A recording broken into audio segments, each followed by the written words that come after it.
বছরের 360 দিনের 10টা স্পেশাল দিন আছে, সেই দিন এভাবে প্রবৃদ্ধি লাভ করতে থাকে, ডবল রিডবল সিডবল হয়ে যেতে থাকে।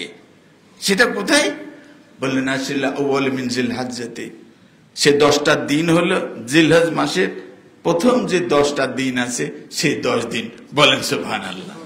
রাসূলুল্লাহ সাল্লাল্লাহু আলাইহি ওয়াসাল্লাম বললেন যে এই সময়টা ফাকসুরু ফিহি আত-তাহলিল ওয়াত তাকবীর ওয়াত তাহমিদ, যে এই যে 10টা দিন তোমরা পার করবা, এই 10 দিনে তোমরা বেশি বেশি করে আকসিরু, বেশি বেশি করে তাহলিল পড়ো, তাকবীর পড়ো, তাহমিদ পড়ো। তাহলিল পড়ো লা ইলাহা ইল্লাল্লাহ, এটার নাম হলো তাহলিল, লা ইলাহা ইল্লাল্লাহ।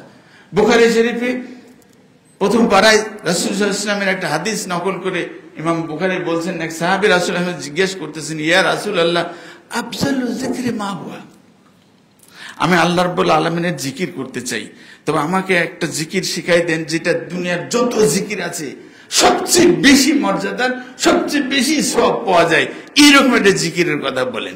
আফজালু জিকির, সবচেয়ে বড় জিকির আমি শুনতে চাই, বেশি দামি, বেশি সওয়াবের জিকির। রাসূলুল্লাহ সাল্লাল্লাহু আলাইহি ওয়াসাল্লাম বললেন আফজালু যিকরি লা ইলাহা ইল্লাল্লাহ। তবে আকসিরু ফিহি, এই 10 দিনে তোমরা কি করো?